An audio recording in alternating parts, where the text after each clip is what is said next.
Well, hi guys, welcome. And who dat? I'm Joe. Thanks for tuning in to Rosenfield 10, where I cover our beloved Bless You Boys in black and gold, the New Orleans Saints. Are you a who dat? Are you a who dat fan? Because if you're a who dat fan, this is a channel you want to be subscribed to. I do reviews and previews of the games, and we talk about the Saints all year long, including draft coverage in the off season. Subscribe to my channel. It's free. Consider me a coworker or a friend who loves the Saints as much as you do. And when you see me, you say, "Hey, Joe, what do you think about them boys?" And I'll let you know what I think about them. You let me know what you think about them in the comments below. And today, we're going to be reviewing and reacting to the first game of the regular season, this past weekend's matchup that saw the Arizona Cardinals come into the Caesars Superdome and win the game, a very close game. Final score 20-13. And we're going to talk about how this was a very close game despite awful miscues by our Saints. Well, we want to see what the new regime has in store. We want to see what the new coaching staff and the players are all aligned differently, and we've got new systems, and let's see what we've got. And most people predicted we're not going to be that good, and we end up losing the game. But to my surprise, we were pretty competitive throughout.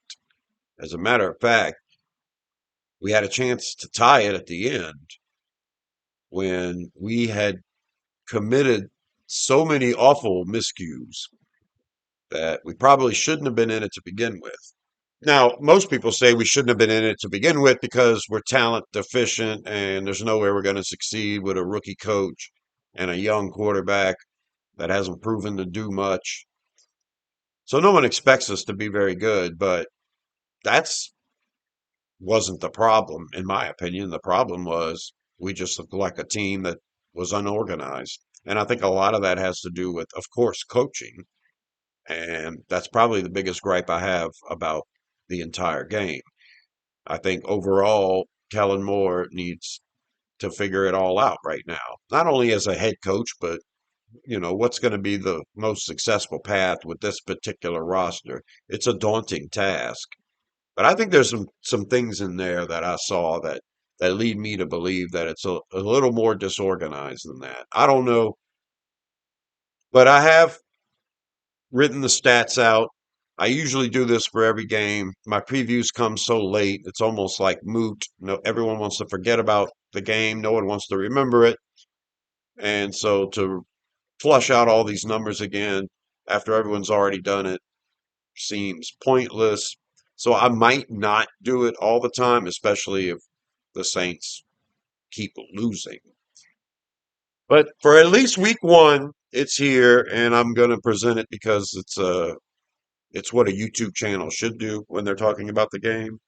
So you can see the line score here. Arizona takes a 3-0 lead by the end of the first quarter. It was pretty nice. Arizona got the ball first, and after getting one first down on third down, Cam Jordan gets a sack. We love seeing Kyler Murray get sacked. Not only did he not run and get away, but old man Jordan gets the sack. What a way to start. He didn't get his first sack last year till like week 10. So what a way to start the year. Gets the dome rocking. Offense goes out there for the first time ever under Kellen Moore. I almost said Sean Moore and Kellen Allen. First drive ever under Kellen Moore, 3-and-out. You got to see it coming. We punt the ball. Arizona manages to go down the field and get a field goal. So they're up 3-0. Now, second quarter starts and the Saints get the ball for only the second time in Kellen Moore's tenure as head coach. And we go down the field like 10 plays and score a touchdown. It was a nice looking drive, 70-yard drive. Great running game, looked good. Passing game was efficient. We take the lead 7-3. I'm cool with this, but Arizona ended up scoring on their next three drives. They go down and get a touchdown. We have to punt. They go down and get another touchdown. And then Kellen Moore does this inexplicable thing where it's first and goal for the Cardinals, and it's the end of the half, and we're not using all of our timeouts. We have three of them. He doesn't use any of them. He gives an excuse later that because the Cardinals had their three timeouts, he didn't want to give them a chance with a minute left to come back, which tells me that you were afraid if Spencer Rattler and that offense went out there and tried to get it against this defense, that you would more than likely turn the ball over before you would get anything. So you were more afraid of turning the ball over and letting Arizona come back within that last minute with their three timeouts than you were the confidence to go out there with your three timeouts or with your two timeouts or with your one timeout with a minute left and try to just get field goal range. So that part bothers me. You can't treat your quarterback with kid gloves. You can't let the other team dictate how you're going to approach this game. The Saints end up with four possessions in the first half because we ran the ball once with 24 seconds left and then just let the clock die down. We had all our timeouts, but we weren't even going to try. So yeah, I'm pretty upset about that. That's bad. You call your timeouts when they're in the red zone and it's goal to go, and they have to get out of there with a touchdown, a field goal, or you force a turnover, but you use your timeouts and give your team about a minute and you try to go get field goal range. You try to go get 30 yards. Hopefully Kellen Moore learns from this. Like I said, he's a rookie. The rest of the box score, we held Arizona to 3 points. That was the fourth scoring drive in a row that they had. And then after that, we shut them down. But we couldn't get anything going on offense. We had the ball six times in the second half, and we managed to get a field goal, and we were right there at the end. And I had some problems with the play calling, a fade to small Chris Olave in the back of the end zone when he's probably going to be double covered is a dumb play call. I personally thought at some point during that last drive, we should have had a design quarterback keeper. I think Rattler escaping, like the play action wasn't going to do you good against this defense because they shift their coverage. So if you're looking at the coverage and you hike the ball, you'll watch them shift their coverage into something else. If you play action, you turn your back to it.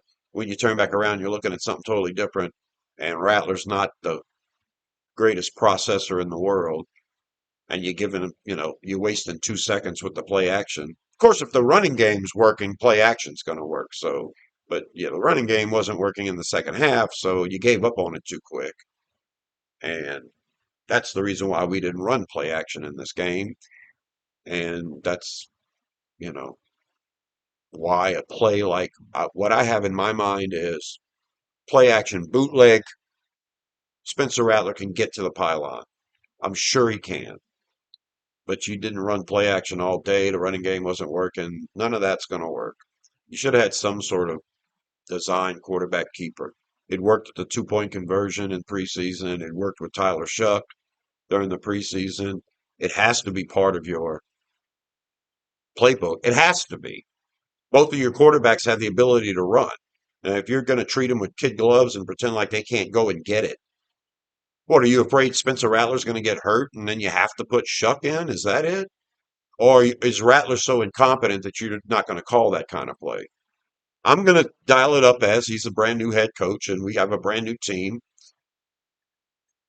And I'm going to talk about the stats in a second, but to kind of finish off this overall view before we get into the stats about the coaching, I think that we're not as prepared as we need to be. I think that in the offseason, we were spending too much time trying to figure out who was going to be our starting quarterback instead of developing chemistry with the team that was eventually going to go out there. You're going to have injuries and you're going to have replacement players. Fuanga was having an awful day at right tackle, and then we end up sitting him and saying it's his knee and put in a guy we just picked up 2 weeks ago in Richards. And even though Richards had a couple of plays where he didn't look good. He managed at right tackle for the rest of the game. Enough for us to get, right there at the end, almost win it. Hopefully Fuanga's got his head in it, his knees good, and we don't have to worry about that. But besides that, you had Radens at left guard. Overall, the offensive line was doing okay. Spencer Rattler only got sacked once. He dropped back like 47 times. So the offensive line overall did okay. The running game averaged way over 4 yards a carry when it was all said and done. So they were producing in the running game, at least at times, on average. So my biggest issue is why weren't we in position to get more points in the score? The quarterback decisions were okay. I don't think I don't think Kellen Moore called a very good game. I think there are some plays that would have worked if Rattler would have seen it better. I think that when you run 8 times in the second half, that's on you. When you're never down by more than 10, you only run the ball 8 times. Now we got 11 yards on those 8 carries in the second half, but you threw the ball like 36 times in the second half. 36 times. You threw the ball like 11 times in the first half, 36 in the second half. You weren't down by that much. You should never bail on the running game like that. And even though Alvin Kamara is an old guy, you got to use him. He's your best playmaker, and you got to use him more than 14 touches. So let's look at the stats. First, I'm going to pull up the offensive stats. We've got the passing, we've got the rushing, and we've got the receiving. Spencer Rattler, quarterback Spencer Rattler, 27 of 46, 214 yards. I always look at the amount of completions, 27, and multiply that by 10. So you better have 270 passing yards or you were dinking and dunking all day. Yeah, he didn't have 270 passing yards. He had 214. He was sacked once. Overall, it wasn't a bad day. I've heard some people who blow hard say that he was looking at his first read and then he couldn't read anything else. No, he came off of his first read and completed passes. It happened in the game. You got to see the footage to see it. But another reason I like to do these reviews a couple of days after the fact is because I'm more level-headed and I can see more content and get more better educated. Because if I would have done a reaction video right after this game, yeah, it would have sounded different than what I'm doing now. It would have been reactionary, which is fun, but I don't want to stay PO'd all week. So overall, I'm fine with Rattler. I think we could have had a better game plan for Rattler. Kellen Moore went up against this defense before. He knew what he was getting, and there were things that would have been open had he understood what was going to happen. Yeah, I think there's a little learning here from our head coach. Running the ball, Alvin Kamara, 11 carries, 45 yards, over 4 yards a carry. He had the one touchdown. 11 carries for Alvin Kamara isn't enough. He needs 15 carries, and then he needs at least 5 receptions. He needs 20 touches. 20 touches isn't going to kill the man. 20 touches is what he needs. 25 touches is a little too much. 15 isn't enough. He ran the ball 11 times, and he caught, what, 2 passes? So it's not enough utilization of your best player. Alvin Kamara is the best player on the team. You're trying to force the ball to Chris Olave instead of God, man, I saw a lot of stuff underneath open. If the game plan would have been get the ball in Kamara's hands and let him go, we would have scored more than 13 points. We did spell Kamara in the running game, gave Miller 5 carries for 24 yards. That's 4.8 a carry, and we gave the rookie Devin Neal 2 carries for 9 yards. Those carries by Neal came on plays right after Kendre Miller returned the kickoff. So, you give Miller a spell, and we wouldn't put Kamara out there at that moment, I guess. We have this shelf life for Kamara. Oh, well, the backup running backs did fine, but Alvin Kamara is your star. So I say you need to run. he should have 15 carries and he should have 4 or 5 receptions. And that should be every game. And you should design the offense to produce that way. This game in particular against this defense, I figured Kamara would have more than an average 4 to 5 catches. I thought he would have 8 catches in this game because I thought that would have been the smart way to attack this defense with your playmakers. All right, let's go to the receiving. Juwan Johnson leads the team, 8 catches, 76 yards. He was targeted 11 times. And yeah, he had it in his hands at the end in the end zone. And he came down, and there were 2 or 3 defenders there. One of them got a helmet on the ball. I mean, it went down as a pass breakup for, I think, Buda Baker. So you can't expect Jawan Johnson to catch the ball. Had he caught the ball, he would be worth more than the contract we're giving him. Since he didn't catch the ball, you have to look at his overall stats. And 8 catches for 76 yards, constantly moving the sticks and being the one guy you can depend on in the passing game. 11 targets, 8 catches. That's the best you're going to get out of this team this game. You got to understand that Juwan Johnson earned his contract in this game. His numbers were better than Trey McBride's. His numbers were better than Tyler Warren. There was only 3 other tight ends that came close to this production this past weekend. So Juwan Johnson, I'm fine with. If he can catch 8 balls for 76 yards the rest of the season, I'll be happy. If he can catch uh, Sports Center highlight type touchdown catches to win a game or tie a game, then everybody's going to want him. So I hope he can put that out there because we have him for 3 years.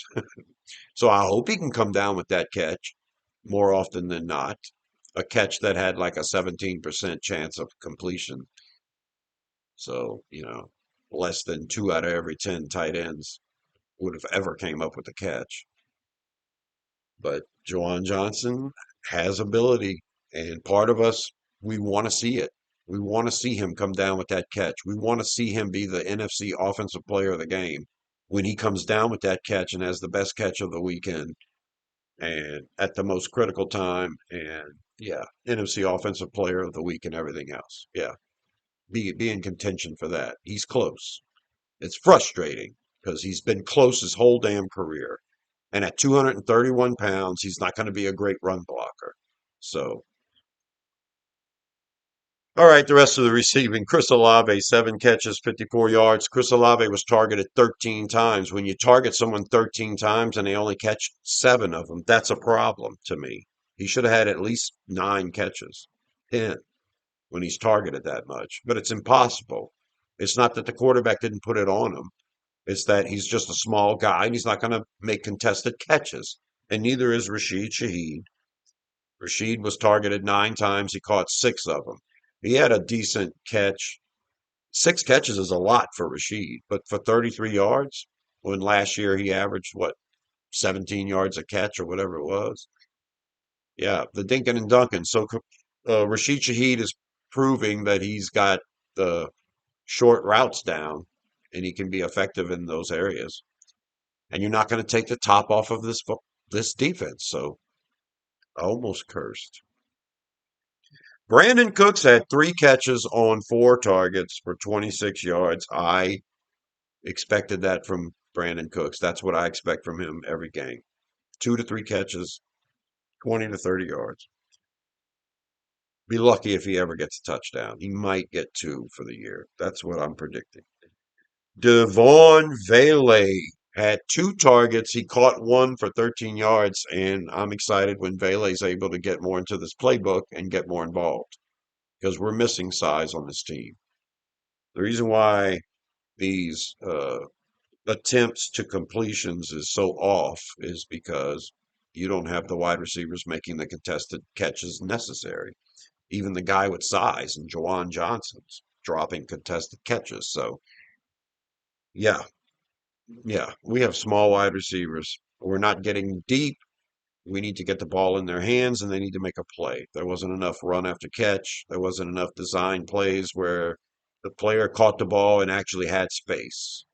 There were a few times when the player caught the ball short and he was well covered. And I can give the Cardinals all the credit in the world, but I still consider them an average team. And the Saints are aspiring to be average. That's the offensive numbers. We're aspiring to be average because everyone thinks we're going to win 4 games. And if we win 8, we'll be way better than anyone thought. And we won't be good enough for anything. Won't be good enough to win a division. Won't be good enough to even have a winning record. Won't be good enough. Won't be bad enough to get the first pick in the draft. Defensively, we had a great game. It, our defense always gives up yardage to running quarterbacks. We had a running quarterback in Kyler Murray, but he only got 38 yards. It could have been worse. I think personally, Arizona should have ran the ball with Kyler Murray twice as much as they did, but they didn't, and I'm glad they didn't because I thought we had some issues with containing him on the edges. When you play zone and everyone's looking at the quarterback, you can get to him faster. Pete Werner got to everybody pretty quick in this game. He leads the team with 9 total tackles plus a sack, which was he ran Murray out of bounds. So, you know, there you go. There's a linebacker chasing the quarterback down and making him get out of bounds, considering it a sack. So, where was Pete Werner? Everybody always says Pete Werner needs to do better, but he's always at the top of the list in total tackles. I think Demario Davis is going to lead the team in tackles. I think Pete Werner is going to be right there. Whatever Demario Davis gets, if Demario gets 130 total tackles, Werner's going to have 110. So sure enough, Werner's at the top with Demario Davis, 9 total tackles, 2 tackles for loss. Davis had a really good game. Kool-Aid McKinstry had 7 tackles and 1 pass defense. He allowed a few catches against a really good receiver. Both of them were rookies last year. Both of them are coming into their own now this year, except the receiver, Harrison Jr., had a whole year of play. Kool-Aid came into the games in the second half of the season. And so, yeah, Kool-Aid is a good player. At best, he's going to be a really good number 2, but I don't fear him being out there covering the number 1 guy as long as the number 1 guy isn't a big guy because Kool-Aid has a lot of ability. And yeah, I'm used to really bad cornerbacks on this team, so I'm not going to criticize Kool-Aid McKinstry for his performance when this is whatever his 8th game he's ever played. I mean, let's give the man time to develop. What else am I looking at here? Julian Blackman had a great game. He was good in coverage. He had 7 tackles. He had a pass defense, and he played injured the whole game, apparently, because the report is he has a torn labrum shoulder problem, and he's probably going to miss the rest of the year. It was hurt at some point. He played through it. They say adrenaline. I say shoot it up and let him go out there and play all year. He's getting tested. We'll find out later on, probably today or this week, whether Julian Blackman's going to be put on IR or not. But that sucks. If that happens, we're going to have to put out uh, probably Jordan Howden as a deep safety option, and then Jonas Sanker as a guy that can flex and do both, but Sanker's better in the box. We have Justin Fields still playing. Fields is okay as a center fielder. He's okay in the box. So we have options. We can also bring up Davison from the practice squad, and we just restructured Taysom Hill's contract suspiciously to free up a little more money. So maybe we're going to go out there and get another free agent, free safety, who we can only hope integrates into this scheme as quickly and as well as Julian Blackman did. But he'll be better than Blackman if he can actually stay healthy. And that sucks because I had Blackman pegged as the team leader in interceptions this year. Doesn't look like it's going to happen. Carl Granderson, one of the players of the game, 6 total tackles, 1.5 sacks, tackle for loss, 2 passes defensed, quarterback hit. Grando was all over the place. The biggest run we gave up all day was a 52-yarder to Trey Benson. And after 52 yards of running down the field, it was Carl Granderson that tackled him and saved us 4 points because Benson didn't score. So Grando's hauling 50 something yards down the field to make a tackle. And then he had this kind of a game. Granderson played out of his mind. Justin Reed had 6 total tackles. He missed a couple of tackles. He admitted he didn't have a good game. We brought him here to be better against the run, so you can't be missing tackles. I hope you're really good in coverage because if Blackman's out for the year, we're going to need that too. Isaac Yadam had 4 total tackles. Yadam wasn't picked on as much as Kool-Aid McKinstry. I'm going to give Yadam his props right now. I haven't seen the PFF scores on these guys, but we held them to 160 something passing yards, so I'm not going to criticize Isaac Yadam and Kool-Aid McKinstry for the game they had. I can't do it. You held them to 160 something passing yards. They only scored 20 points. Good job for a couple of guys that aren't supposed to be out there. Good job. And Cam Jordan, 3 tackles, 1.5 sacks, 2 tackles for loss, 1 pass defense, 2 quarterback hits. Cam Jordan is everybody's player of the game. I will give my player of the game at the end of this video. Davin Godchild and Nathan Shepard at defensive tackle both had 3 total tackles. Chris Rumpf had 3 total tackles. I think all 3 of those guys had 1 solo tackle and 2 assisted tackles. So helping each other out along the defensive line. Isaac Isaiah Stahlberg, pardon me, 2 tackles, led the team on special teams tackles with 2. Good job, Stahlberg. That's why Gray is not here anymore. Alante Taylor was on a pitch count. Taylor usually would play on the outside in base formations. He only got out there in nickel, and he wasn't out there the whole time. Taylor, I think, played 30 something plays out of 60 something. He had 2 tackles and he had that all important sack at the end of the game, which gave us the ball back and a chance to tie it. Brian Bresee had 2 total tackles, and Brian Bresee also had a blocked field goal. If he wouldn't have blocked that field goal, the game would have been over sooner than it was. It's going to take plays like that, the sack from Taylor, the blocked field goal from Bresee. It's going to take plays like that for this team to remain competitive.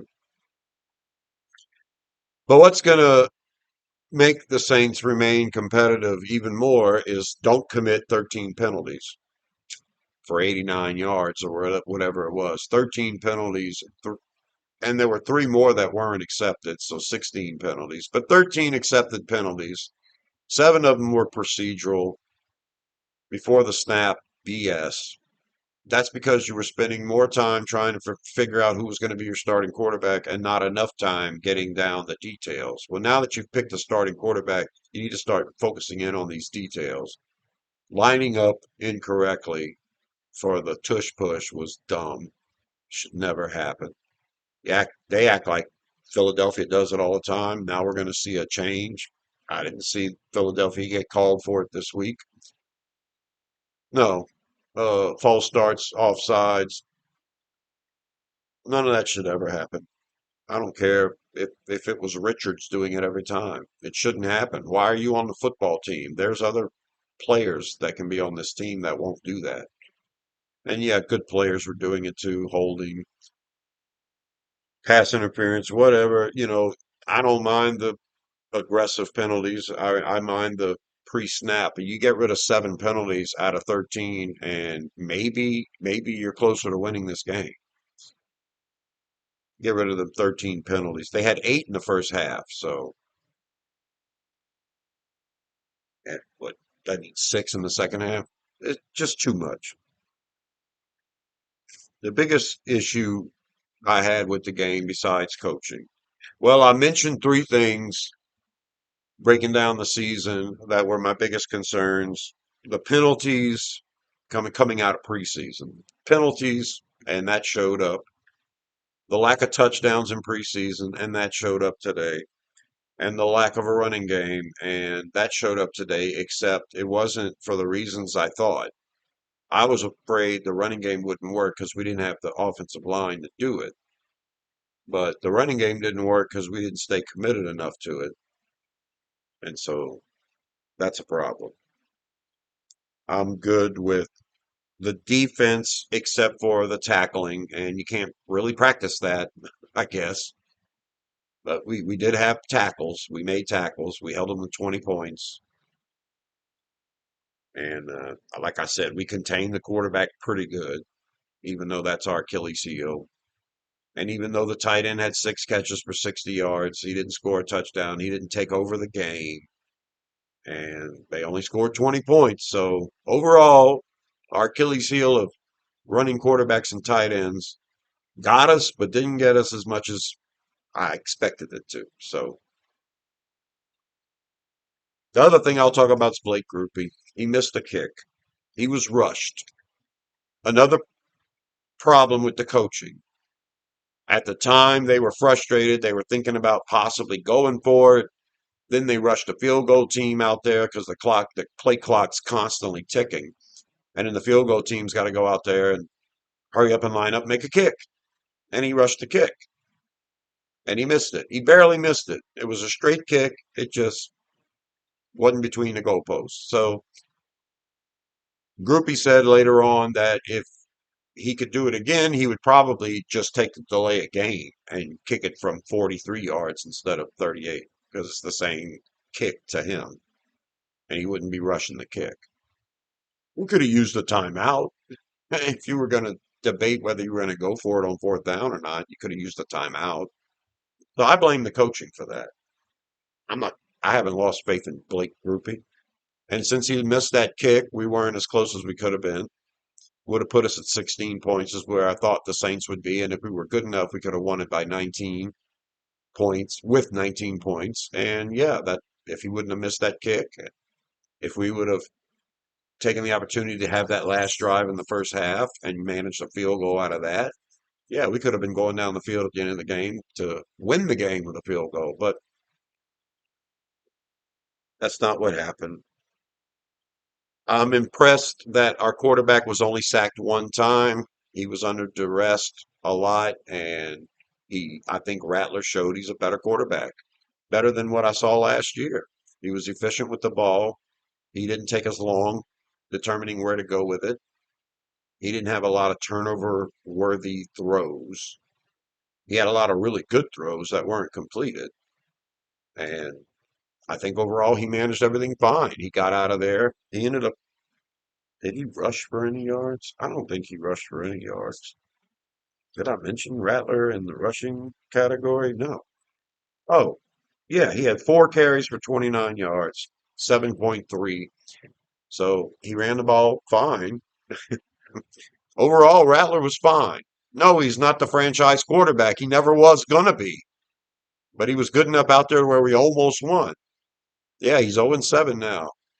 Congratulations. He's been on a bad team his whole career. I'm not going to blame him.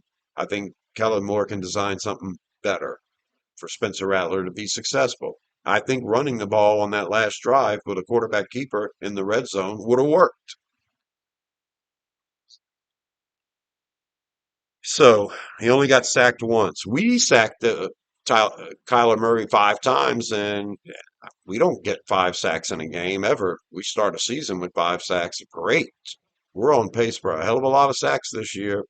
I'm hoping Brandon Staley's defense can keep this up. We didn't have Chase Young out there, so we didn't have our best playmaker, and we had a quarterback who was extremely mobile. So to get 5 sacks in this situation, maybe when we're going up against a team with a statue of a quarterback, you know, a team that might be playing from behind, maybe we can maintain 5 sacks a game. I doubt it, but it was nice to see. Special teams was great all around. We were good on punt returns. We were good on really good on kick returns.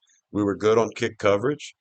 We only allowed one big punt return, a couple of missed tackles, but other than that, the punter was great, 50-yard average. 4 punts, pinned them inside the 20 twice. Kroger had a way better game at punter than I thought. And Groupie did make the other two kicks, even though he missed one, he did make the other two. So overall, special teams was fine. We had more total yards than them, 315 to 276.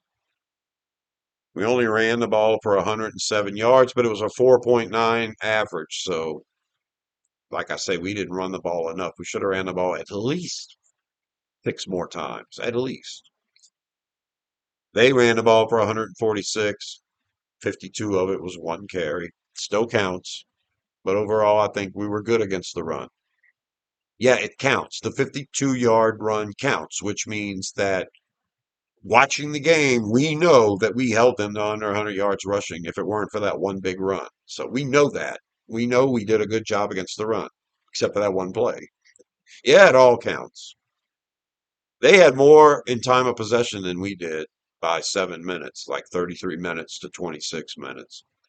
And we had more drives than them, 10 to their 9. So they were converting more third downs. They converted 6 out of 13, and we only converted 5 out of 14.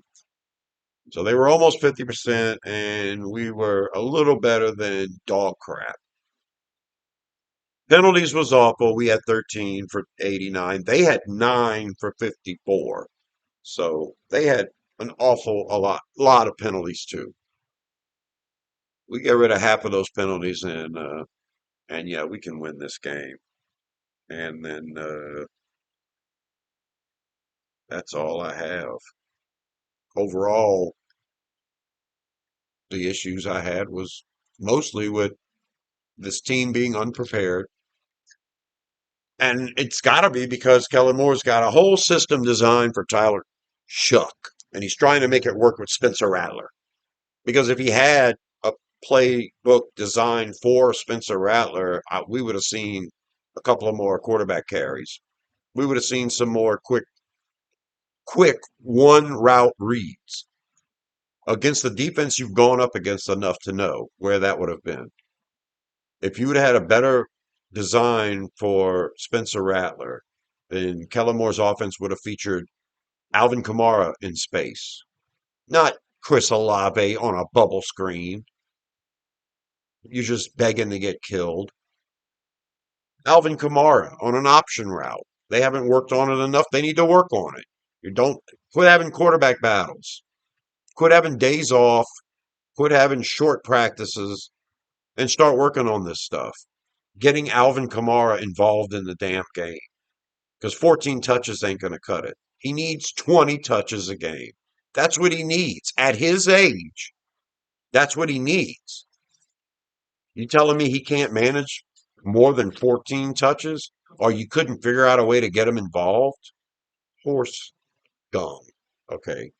So my biggest problem was the coaching, and that's going to get better with time. And I'm going to have a good attitude about the whole overall thing because despite all this awfulness of bad play calling, bad time management, penalties, and receivers that can't make contested catches, missed field goal, despite all of that, we almost we were in the game. It was close. We almost tied it. I don't know if we'd have gone for two. Kellen Moore would have probably gone for two, and I think the right thing to do at that time would have been to go for one because we had only held them to 3 points the whole damn half, and they scored that at the beginning of the second half. So our defense had their number. I would have kicked the extra point, taken that into overtime, trusted my defense. And yeah, a lot of kids' gloves in this game. We have to develop an offense around Spencer Rattler. We have to take some chances. We have to be smarter about use of timeouts. But overall, I got to say, we have a competent football team. We were slightly unmanned out there without Chase Young, without Trevor Penning, with a lame Taliesin Fuanga, and a quarterback who got half the reps he should have gotten off season. The biggest wide receiver just got on the team. So, we're working through it right now. we're supposed to be a bottom of the barrel team. I think we look like an average team, and I think we can be competitive in these games. That makes me happy. Arizona is not the easiest team we play this year. They're not the toughest, but they're not the easiest. And we had a chance in the end. So it'll be a fun season if we can keep this going. If I can watch the Saints and we're in every game. The frustrating thing is all of the negativity, all of the miscues, the awful miscues. We have to clean all of that up, and all of a sudden we'll have a better outcome. And at times it felt like we were the better team than Arizona out there, even though on paper we weren't, and practically nobody thought we would be. My baby Bell right here. This is Bellamy. I have 12 cats, so you'll see a bunch of them in my videos. Subscribe to Rosenfield 10 for more stuff about the Saints. Let me know in the comments what you think about all of it. I like to give it some time, try to be even-headed about all of it. I'm still frustrated though. But hey, it's brand new. We wanted a change. We have a change. And I'm excited to see what's going to happen. I'm bummed out about Julian Blackman, but I'm excited about Jonas Sanker. So subscribe to my channel. You'll get a preview on Thursday of the upcoming matchup between our beloved Bless You Boys and our once divisional rival, but current conference foe, the evil, dreaded San Francisco 49ers. And until that one, I'll talk to you later. Who dat?